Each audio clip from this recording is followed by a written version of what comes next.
This song dedicated by my old Bangla friends.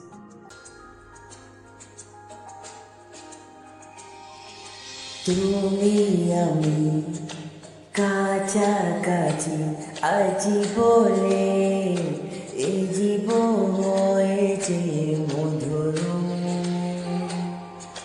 যদি তুমি দূরে কত যাও চলে, শুধু মরণ হবে আর কিছু না। তুমি জুড়ে